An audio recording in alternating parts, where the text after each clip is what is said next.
B-29 super fortresses ready to bomb Formosa. From a secret base, they take off for a giant blow at the Japanese.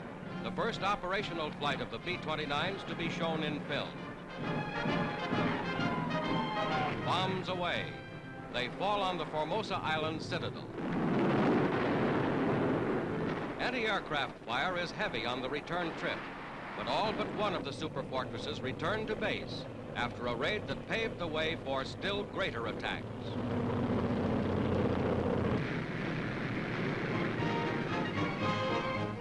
On Saipan, military honors for the crew of Tokyo Rose, the first B-29 to fly over Tokyo. They blazed the trail for the systematic hammering of the industrial might of Japan that is forthcoming.